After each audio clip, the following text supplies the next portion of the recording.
Welcome to the Engagement Fit Drive podcast. Through insightful discussions and practical strategies, get ready to unlock the tools you need to thrive and make your unique mark on the world. In our podcast series, we dive deep into the Engagement Fit Drive framework. Join Tracy, Andrew, and Claire and get ready to thrive. In this episode, we will be exploring the Articulator and Contemplator drives, where they contrast and how this might show up or play out. Welcome back to the Engagement Fit Drive podcast. Andrew and I really hope that you're enjoying these podcasts because, as I always say, we love making them for you. In our last episode, we unpacked the nurture and caretaker drives. They were both relating drives. And this episode, we're going to do something a little different. We're going to unpack two drives, the Articulator drive, which is a relating drive, and the Contemplator drive, which is a thinking drive. So, right, they sit in different domains. These two drives contrast each other, and it is so valuable to understand how a person thinks and processes information. One drive is internal thinking and processing. That's going to be your Contemplator drive. Whereas the other drive needs to think and process information, and that is going to be your Articulator drive. And I'm sure as I'm saying that, some of you are even resonating with that and going, that could be me, that could be me. Let me just explain quickly, what is a contrasting drive? These are drives that are going to have really strong opposing and contrasting nature. Although they can complement each other, there are certain drives that, when combining as dominant drives, have a strong opposing or contrasting effect on each other. So that it can either contrast on the energy or the need or both. They're usually completely different in their characteristics and will have very few similarities. Thanks for explaining that, Trace. And just one other thing on contrasts is that if for some reason you might have two contrasting drives as dominant drives, that doesn't mean to say it's a negative. That means to say that you need to see it as a drive on a spectrum, the one drive on the one side and the other drive on the other side. And the question needs to be asked, which tool do I need for this specific context or situation? I've found that these two drives, Contemplator and Articulator, and learning to understand how they work as being really valuable. There are a number of ways that they can show up in a person. You could have a situation where both drives are dominant. And when they're both dominant drives, that means that they will be so natural to you. And it's, again, what I've just explained around dominant contrasting drives in one person. It's about Articulator on the one side of the spectrum and Contemplator on the other side of the spectrum. So which tool do you need for a specific situation or context? Then there might be a situation where one's dominant and one's neutral. What will typically tend to happen then is that you might default towards the stronger drive energy a lot of the time. But the question still remains, which tool do you need to use in a specific context or situation? Then there's a situation where they're both neutral drives, and that just means that pretty much the same as them both being dominant drives is that one needs to look at them and say, which tool do I need in this context or situation? And then the final scenario would be where you have one of the drives as either a dominant drive or a neutral drive, and the other drive is a drainer. And when a drive is a drainer, it means that you may feel a natural resistance toward this drive. And this will mean that your natural inclination would be towards the other drive. A drainer is never about whether it is something you can do or you can't do. It's about how you feel when the drainer is at play in a situation or context. One of the aspects of understanding drive energy is how you manage it. A drainer means that you will feel drained in energy when this drive is at play, and hence you will tend to want to resist it and avoid roles or situations where this drive energy is at play. There may be times where you have to engage in a situation and context where your drainers are at play, and this requires intention and a game plan as what is needed in order for you to do what needs to be done. And this is where you might need to learn a skill or come up with a strategy that allows you to engage in a situation at hand, but it'll never be sustainable when a drainer is at play. That's beautifully said, Andrew. Thank you for making that very clear in terms of the drive energies. So let's discuss the articulator.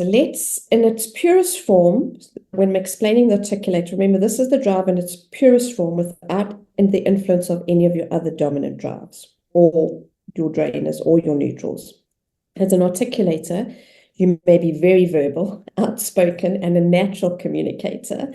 You will tend to engage others and create clarity through your expressive verbal nature, especially when you focus well and listen to what is said. When you listen effectively, you may find it easy to succinctly summarize what someone else has said.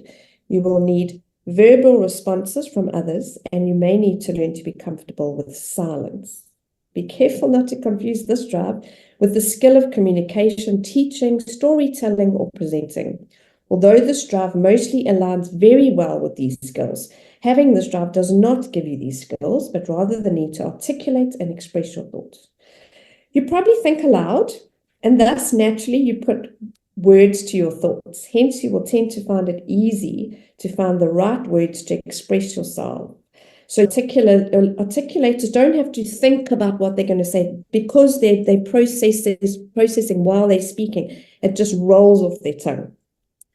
And as such, you will naturally be open and transparent.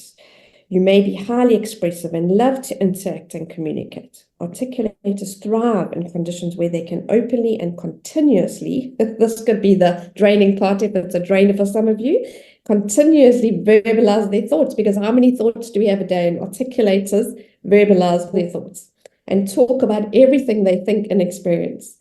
It may also be that you use some other means of expression. So this is where you can drive in a different direction, excuse the pun, but yes, instead of always verbalizing, you can be creative, like writing, or put your energy into music, drama, art, photography. And in this way, you can express your thoughts. So every drive has a need. So the articulator's needs is to express themselves in any way they can, to engage in conversation and listen to others, and the need to influence through words, images, or expression. With these drives, there are some important considerations in managing the drive. The first thing to note is that articulator is a way of relating. It's a relating drive.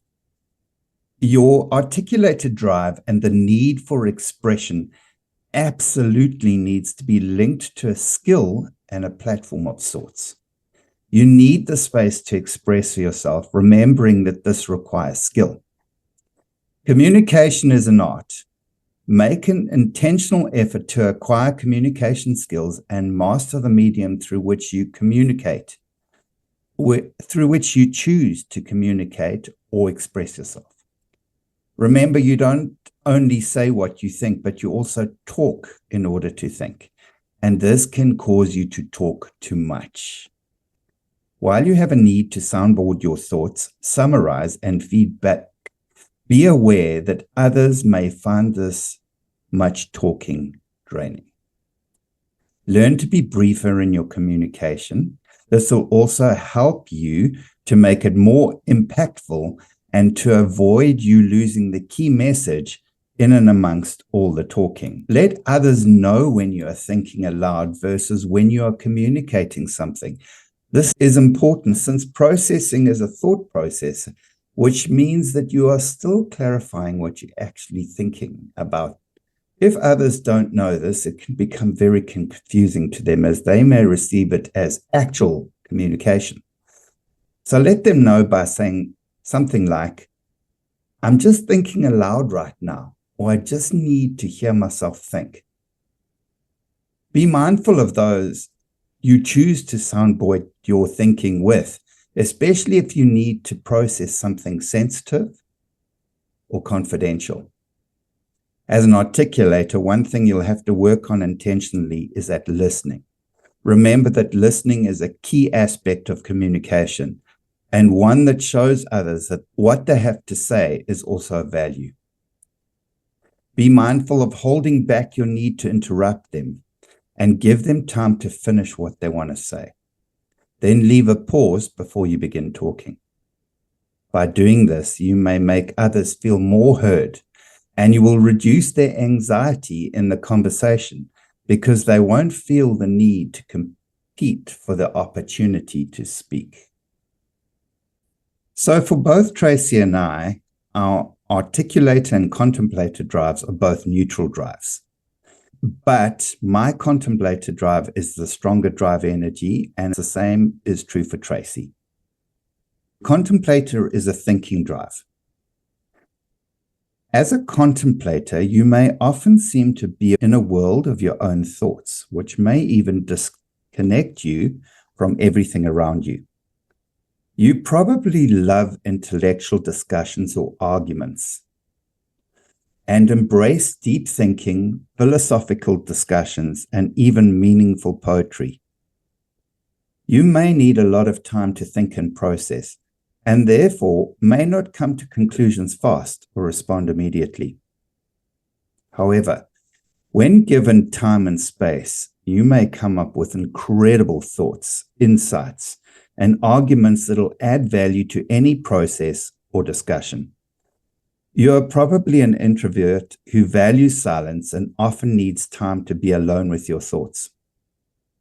Contemplators are deep thinkers who have a great capacity to conceptualize complex concepts, problems, or ideas. They love to dive in deep and look at something from unique perspectives. They thrive in conditions where they can muse, contemplate, and think deeply, mostly alone. They are drawn to contemplation and may often seem to live inside their heads. The drive needs of contemplator are very important. The drive needs time to think, time to be alone, and the final drive need is to be challenged intellectually. Lovely, Andrew. That's a lovely description of our contemplator drive. And as you said, it sits both in the neutral zone for both of us. And I'm going to go right ahead and share some things to consider about managing this drive. You may have to prioritize alone time for deep conceptual thinking. And why? To gain profound insight into complicated ideas, concepts, challenges, or problems. This drive is productive when it has time to think. So it's very important, if you're a dominant contemplator, to allow yourself this time, give yourself this time. And by doing this, you can also develop the skill of communicating these insights with clarity. You tend to experience your thoughts and internal conversations as being very real, and as such, may find it difficult sometimes to distinguish between what you were thinking internally and what you said out loud. This can lead you to assume that you have communicated something when you actually just thought it. And that can be very frustrating for other people because you've had the whole conversation in your head and not actually shared your thoughts. Be aware that you can so easily get wrapped up in your thoughts that you may be perceived by others as being in your own world, totally oblivious to everyone and everything around you. This can have detrimental effects on relationships because people are obviously going to feel ignored because you are in the room, but you're not actually there. You need to intentionally create space and time for deep contemplative thinking. You need time to download all the facts, conversations, experiences, and happenings on a regular basis, because when you download, you process. And when you process, you can apply in practice. Mostly, this special time should be alone. You can download when driving. This is a great time. So it's very useful if contemplators have a long drive home after work, because by the time they get home, they've been able to download everything. You can also do it when you're showering, when exercising, or simply by closing the door, sitting down, and yes, just thinking. It is important to clarify that this Contemplator drive is highly productive. But what does this drive need? This drive needs time, and it needs alone time. And so often in this busyness-addicted world, people can look at people who have a strong Contemplator drive, and they may assume, especially if you have a strong finisher drive, that a person who's sitting and thinking doesn't appear to be doing any work. But the whole value is this drive's ability to deep think. And when space and time in your schedule is created to deep think, a person with this drive can come up with incredible insights and conceptualize incredibly complex situations. It's important to note that this drive forms a booster drive with drives like Innovator, for example. When Contemplator and Innovator combine in a situation and context, both are impartial and have boundaryless thinking and thrive on seeing things from different angles. Contemplator and Skeptic, when they combine dynamically in a situation, both need time, but if given the time, they can think things through thoroughly and can also have that time to be able to back up their deep thinking with facts from the Skeptic drive. The Contemplator and Integrator drives, when they combine in a situation or context, are both strong at making sense of complicated situations and information. And finally, the Specialist drive. When the Contemplator and Specialist drive combine, when the deep thinking is combined with the inquisitiveness of the Specialist, the results are deep learning and next level insight. There are also some drives that play a complementary role there. Sniper being one, and with the narrowing of the focus of the Sniper drive combined with the Contemplator drive, it can be very deep thought process. And when somebody's engaged in that type of thinking, it can appear as if they are in a world of their own. And this is where so often people miss each other, is misunderstanding the differences between Articulator, which is a relating drive, and interestingly is also a linear drive. So when they communicate, the conversation tends to flow, whereas Contemplator is a nonlinear drive. And what that means is in your head, you can have absolute clarity on something. But when you come to try and communicate it, it can be a bit tricky because what in your head doesn't come out as clearly as you want to when you communicate or verbalize it. Trace, can you relate to any of those situations? First of all, Andrew, I'm just going to say thank you for taking us through those booster drives with our Contemplator. For me, my thinking style is very fast. And as we know, the Navigator drive is very fast and can think so far ahead. I think what's important for you to maybe consider is that, first of all, I agree with Navigator, your thinking can be very fast. But also understand with Navigator and with Initiator, the point is about this urgent need to get things going and to think ahead. So when it comes to the thinking part, as soon as you've got a decision or an idea, there's not a lot of time to think about it. But You feel the self-pressure and the need to get things started, and specifically with the tendency that you will learn as you do, taking it, coming up with a decision and going for it. Whereas there are other drive combinations where the Contemplator drive looks different for a person like me. I tend to find that while I have no problem with communicating and being able to articulate, and something which is very important to remember in terms of articulator, it's not about the skill of communication. It's the need to express yourself and how you process information and how you think. You can have really good skills at being an outstanding communicator, but that's not necessarily what the Articulator drive is all about. And it's important to clarify that, because sometimes we might not relate or understand a drive, and therefore we might suppress it, or we might not let it out in a context or situation. And when drive energy is strong, when you suppress it or you're not aware of it, it can be detrimental. And that's such a fascinating thing to remember around Articulator, this innate, deep, natural need to express yourself.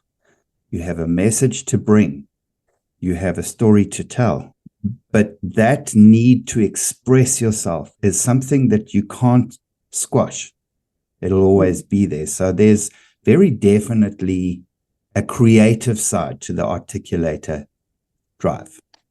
And it's important to remember that. Also to remember that from a contemplator perspective, it's that need for time and time alone. And, how that time alone looks for you is going to be very dependent on a person. What you will find that when people have a contemplator drive that's relatively strong, exercise is a great way of being able to get into your head and to think things through while you're doing something, like while you're exercising or where you're driving in the car. And the key thing to understand with contemplator is the importance of prioritizing time to do that. Because again, if you suppress that, you yourself and other people can miss out on some very important deep thinking. And the value of contemplator as well is an ability to look at things from different angles and not necessarily be invested in that type of thinking. So you can bring insights that can quite literally be game changers to other people because you've taken the time to think deeply. Yeah, and contemplators have that ability to really deep dive and explore things on so many different levels. As you said, it's non-linear thinking. Andrew, like to just clarify again our contemplator articulator, that they're so opposing because the contemplator is really keeping their thoughts in their head and lots of thoughts going around in their head, and our articulator is very much to verbalize every one of those thoughts. So that's why they're so contrasting, and you'll often find that on certain drive reports that they definitely drive and drainer. They're totally opposite. They are very contrasting. But something interesting, Andrew, I've had one or two people that have crossed my path that are dominant articulators, and they're very animated, very larger than life almost. And especially coaching them, I found that when they arrive, it's very important to let them actually express themselves, because they don't actually take anything on unless you let them, whatever they're thinking, whatever they've come for the session, let them get it off their chest. And then they're actually ready to take on information or any questions you want to ask them. But before that process, I found they need to just get it all out. So it's quite interesting. And you raise a valuable point there, Trace, in terms of how you process information and think. Never forget this. With an articulator, thinking is the process. Sometimes where that can be detrimental is that articulators speak to think. And therefore, the information that they are communicating out loud is not necessarily filtered. And that's the point we made under Articulator. When you are soundboarding, when you're needing to think things through, be careful who you choose to do that with, because if somebody is sharing information that's sensitive or that could be confidential, and you're doing it to talk out loud, to think, other people might be able to hear it. That's the first point. The second thing around contemplators is that they need time to think. So you might find a scenario in a meeting where you've got articulators and contemplators. Now, obviously, articulators are very comfortable communicating and expressing themselves and speaking. And what you tend to find is that the contemplators tend to be very quiet in a meeting, unless they've had time to think things through and to contribute. And depending on personalities as well, and different drive dynamics, you might find that a contemplator's insights are incredibly valuable. But what might need to happen is you might need to say to them, will you get back to us after the meeting and share your thoughts on this particular topic? And therefore, give them time to think about it deeply and to come back. Or for the contemplator to ask that of the people that they're in a meeting with. I just need time to think things through, to maybe gather facts, to conceptualize it a bit better. Will you give me a bit of time to do that? And when I'm done, I will share my thoughts with you. The other dynamic to be very aware of is articulators need information to think and process, as do contemplators. Sometimes in the dynamic where you mentioned, where you've got a dominant contemplator and articulators a drainer, because a contemplator can make so much sense in their own mind of how they see things, they might not feel the need to share their thoughts, because in their mind it's crystal clear. Whereas, let's just say you are talking about coming up with a solution or an idea. In order for the articulator to think, they need perspectives to be able to talk through. And if you as a contemplator tend to hold on to your thoughts because you don't necessarily feel the need to communicate them, you could be depriving the articulator of very helpful information that will help them to think things through. Good points, Andrew. I like that about the contemplator in a meeting situation. I think it just takes the pressure off them if they just ask, let me get back to you on that. I need some time to just get my head around that and let me give you an answer tomorrow or by the end of the day. I think it takes the pressure off them very much because, as you said, they need that time to process. It's another way of managing your drive. If you're a contemplator, you just need time. And you need to communicate that you need time. Yes. To your point earlier, that people with dominant articulator drives seem to be very charismatic, you will typically tend to find that articulator as a dominant drive, I'm saying typically, it's not always, but you will typically find that articulator and networker and articulator and includer and articulator and enthusiast might be dominant drive combinations.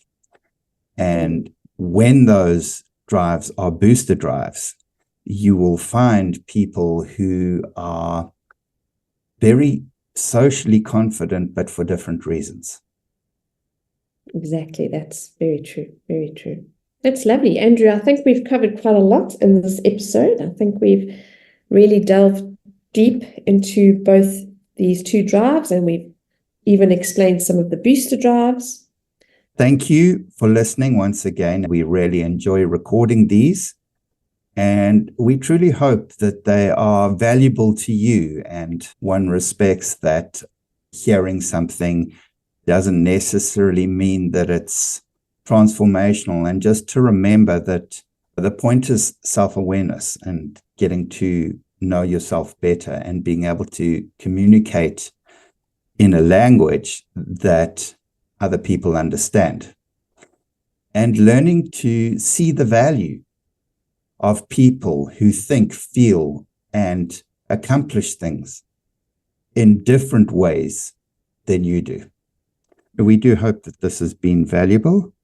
Thank you, Tracy.